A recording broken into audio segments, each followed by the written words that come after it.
ప్రస్తుతం భారతదేశం అదేవిధంగా పాకిస్తాన్ మధ్య పచ్చగడ్డి వేస్తే బగ్గుమనే రీతిలో పరిస్థితులు అయితే కనబడతా ఉన్నాయి.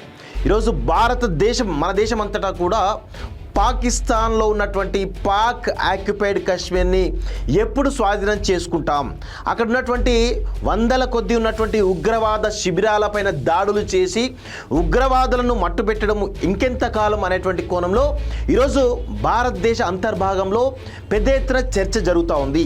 ఈ క్రమంలో ప్రధాని నరేంద్ర మోడీ నేతృత్వంలో ఒకవైపు రక్షణ శాఖ మంత్రి కావచ్చు, త్రివిధ దళాల అధిపతులు కావచ్చు, జాతీయ భద్రతా సలహాదారు అజిత్ డోవల్ సమక్షంలో నిన్న గంటన్నర పాటు సమావేశమైనటువంటి పరిస్థితుల్లో త్రివిధ దళాలకు పూర్తి స్వేచ్ఛనిస్తూ ప్రధాని నరేంద్ర మోడీ వాళ్ళకు ఒక భరోసానైతే ఇవ్వడం జరిగింది.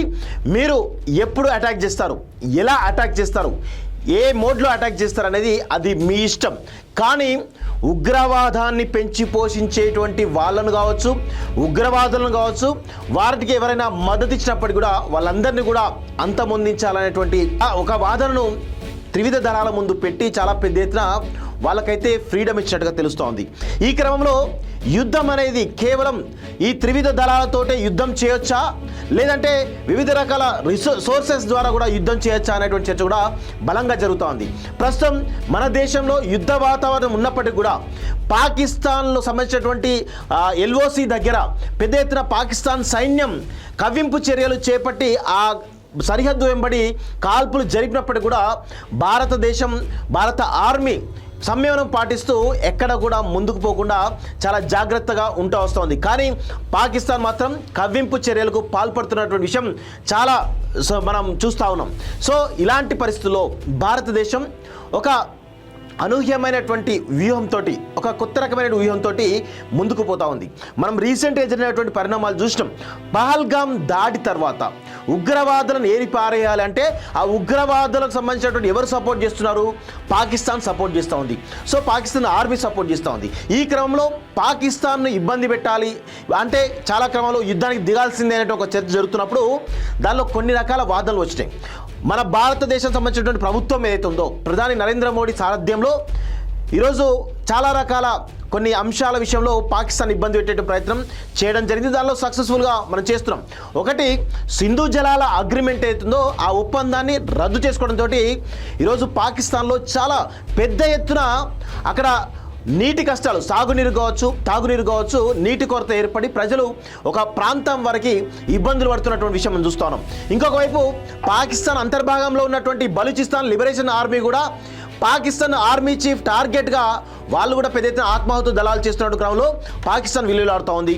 ఈ క్రమంలో భారతదేశం సింధు జలాల అగ్రిమెంట్తో పాటు పాకిస్తాన్ నుండి తాత్కాలిక వీసాలతో ఇండియాకు వచ్చినటువంటి వేలాది మంది పాకిస్తానీలను పంపించడానికి చాలా పెద్ద ఎత్తున ప్రయత్నాలు చేస్తూ ఉంది. వాళ్ళ టైం గడువు కూడా పూర్తయిపోయింది. ఇప్పుడు ఎవరైనా కానీ తలదాచుకోవాలని చూస్తే వాళ్ళని ఖచ్చితంగా జైలుకు పంపించడమా లేకపోతే భారీ జరిమానా విధించి పాకిస్తాన్ పంపించడమా చేస్తూ ఉంది. ఈ క్రమంలో పాకిస్తాన్ కూడా అదే రీతిలో సమర్థవంతంగా మన భారతదేశాన్ని కూడా ఇరుకుపెట్టే ప్రయత్నం చేస్తూ ఉంది. ఒకవైపు ఎల్ఓసి వెంబడి, సరిహద్దు వెంబడి కవింపు చర్యలు పాల్పడుతూనే మరొక వైపు వాళ్ళ వాయుతలం ఏదైతుందో గగనతలం మీద, పాకిస్తాన్ భూభాగం పైన ఉన్నట్టు గగనతలం మీద మన యొక్క విమానాలు పోకుండా వాళ్ళు ఆంక్షలు విధించడం జరిగింది. ఈ క్రమంలో నిన్న ప్రధాని నరేంద్ర మోడీ ఆధ్వర్యంలో జరిగినటువంటి ఆ త్రివిధ దళాలకు సంబంధించిన సమావేశంలో చాలా కీలకమైనటువంటి నిర్ణయాలు కూడా తీసుకోవడం జరిగింది. ఇప్పుడు దానికి సంబంధించినటువంటి క్లారిటీ ఈరోజు క్యాబినెట్ సమావేశంలో పెద్ద ఎత్తున చర్చించిన తర్వాత దానిపైన ఆంక్షలు విధించే అవకాశం అయితే చాలా స్పష్టంగా కనబడుతోంది. దాని గురించి డీటెయిల్గా మనం మాట్లాడుకునేటువంటి ప్రయత్నం చేద్దాం.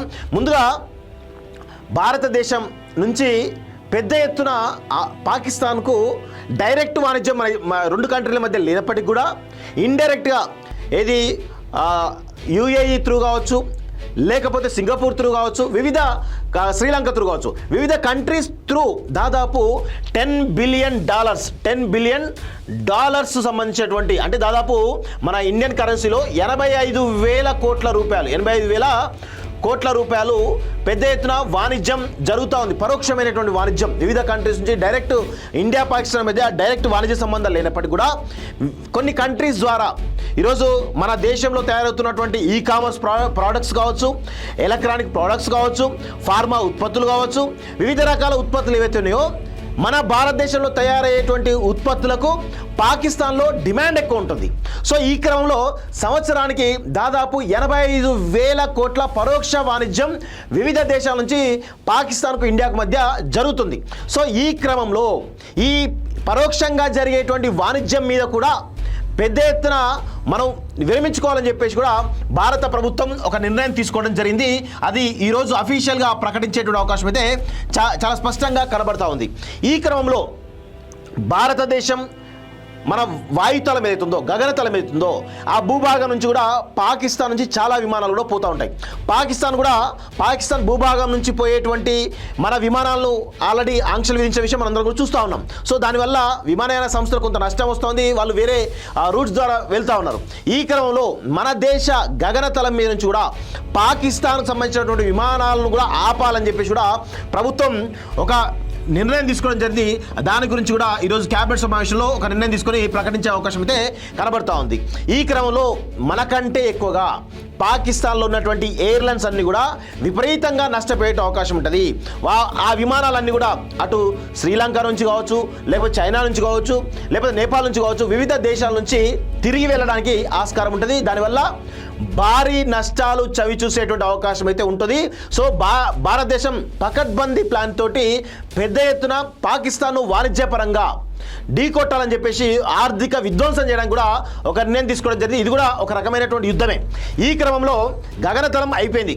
దీని తర్వాత నేవీ ద్వారా కూడా నేవీ పోర్ట్స్ ఏవైతే ఉన్నాయో దీనిలో పెద్ద ఎత్తున పాకిస్తాన్కు సంబంధించినటువంటి ఏదైతే నేవీ ఏవైతే ఉంటాయో ఆ పడవలు పెద్ద ఎత్తున పడవలు ఏవైతే ఉంటాయో వాటన్నిటి కూడా మన పోర్టుల్లో అనుమతించరాదు అని చెప్పేసి నిన్న ఒక సమావేశంలో నిర్ణయం తీసుకోవడం జరిగింది. దాన్ని అఫీషియల్గా ఈరోజు క్యాబినెట్ భేటీలో దాన్ని ఆమోదించి ప్రకటించేటువంటి అవకాశం అయితే చాలా స్పష్టంగా కనబడుతూ ఉంది.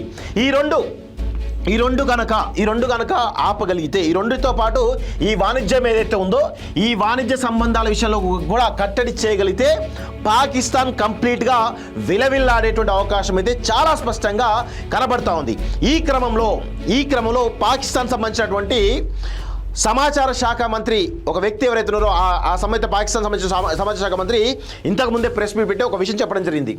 రానున్న 24 నుంచి 36 గంటల్లోగా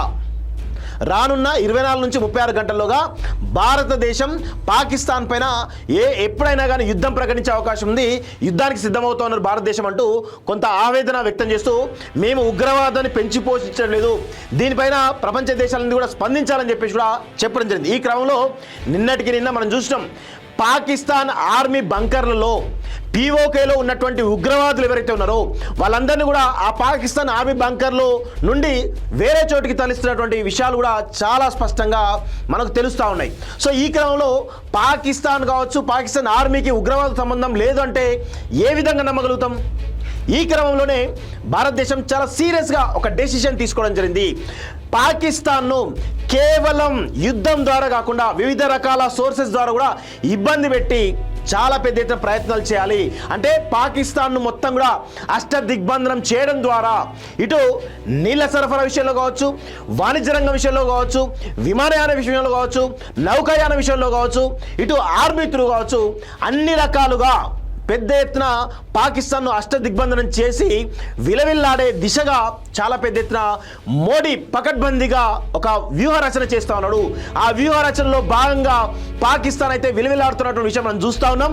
సో ఈ ఉగ్రదాడి ఏదైతే జరిగిందో పహల్గామ్లో దానికి ప్రతీకారం తీర్చుకునే విధంగా భారతదేశంలో ఉన్నటువంటి ప్రతి ఒక్క పౌరుడు కూడా ఏకతాటిపైన ఉన్నారనే విషయం చూస్తూ ఉన్నాం.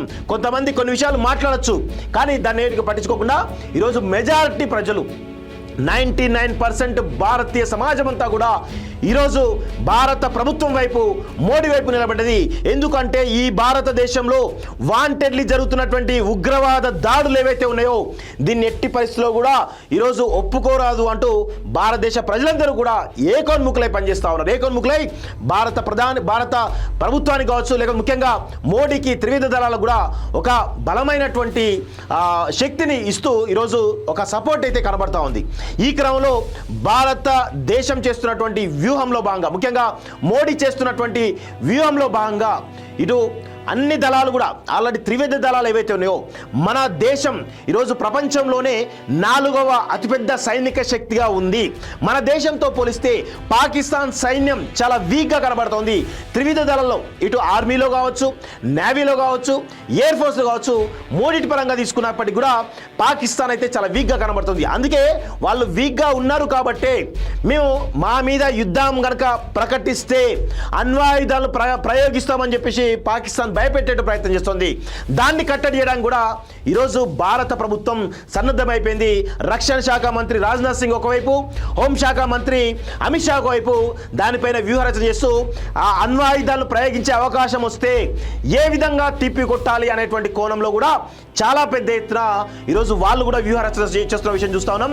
మొత్తానికైతే భారతదేశంలో రానున్న 24 నుంచి 36 గంటల్లో యుద్ధం ప్రారంభమయ్యే అవకాశం ఉంది. సో పాకిస్తాన్ కూడా అదే కోణంలో భయపడతా ఉన్నారు. ఎందుకంటే మొన్న చూసినాం, పాకిస్తాన్ సంబంధించినటువంటి రక్షణ శాఖ మంత్రి చాలా క్లియర్గా చెప్పడం జరిగింది, ఉగ్రవాదులను మేమే పెంచి పోషించడం, కానీ ఇప్పుడు పెంచి పోషిస్తలేం అని చెప్తూనే ఈరోజు ఉగ్రవాదాన్ని మొత్తం కూడా మేమే క్రియేట్ చేసామనేటువంటి కోణంలో ఈరోజు వాళ్ళు చెప్తా ఉన్నారు. సో దాన్ని తీసుకున్నటువంటి ప్రపంచ దేశాలు కూడా చాలా పెద్ద ఎత్తున పాకిస్తాన్ పైన విమర్శలు చేస్తూనే ఉన్నారు. ఈ కోణంలో మన దేశానికి మద్దతు పెరుగుతూ ఉంది. సరే, కొన్ని విషయాలలో పాకిస్తాన్కి టర్కీ లాంటి దేశాలు, వివిధ దేశాలు సపోర్ట్ చేసినప్పుడు కూడా అమెరికా నుంచి మొదలుపెట్టుకుంటే, యూకే నుంచి మొదలుపెట్టుకుంటే, ఆస్ట్రేలియా కావచ్చు, చాలా కంట్రీస్, రష్యా నుంచి మొదలుపెట్టుకుంటే, ఈవెన్ మన పక్కన ఉన్నటువంటి సిరియా కంట్రీస్ కావచ్చు, నేపాల్ కావచ్చు, మిగతాన్ని కూడా భారతదేశానికి మద్దతుగా నిలబడతా ఉన్నాయి. భారతదేశం ఈరోజు భారతదేశం జరిగినట్టు ఉగ్రవాద దాడి ఈ ప్రపంచ దేశాలు కూడా చాలా జరుగుతూ ఉన్నాయి. దానికి కారణం, మూల కారణం పాకిస్తాన్లో ఉన్నటువంటి ఉగ్రవాదులే. వాళ్ళు పెంచి పోషిస్తున్నటువంటి పాకిస్తాన్ ఆర్మీ కావచ్చు, పాకిస్తాన్ ప్రభుత్వం కావచ్చు, ఇవన్నీ కూడా కారణమైనటువంటి కోణంలో ఉగ్రవాదాన్ని నిర్మూలించాల్సిందే అనేటువంటి కోణంలో ఈరోజు భారతదేశానికి పెద్ద ఎత్తున ప్రపంచ దేశాలు మద్దతు తెలిపిన విషయం అయితే కనబడతా ఉంది. ఈ కోణంలో రాబోయే 24 నుంచి 36 గంటల్లో యుద్ధం ప్రారంభమయ్యేటువంటి అవకాశం అయితే చాలా స్పష్టంగా కనబడతా ఉంది. అన్ని త్రివిధ దళాలు అన్నీ కూడా సన్నద్ధమైపోయినాయి. ఇటు నేవీలో జలంతర్గాముల విషయంలో కావచ్చు, విక్రాంత్ ఏదైతే ఉందో ఆ మిషన్ అయితే ఆల్రెడీ బార్డర్ దగ్గరలో మోహరించి ఉన్నట్టు తెలుస్తూ ఉంది.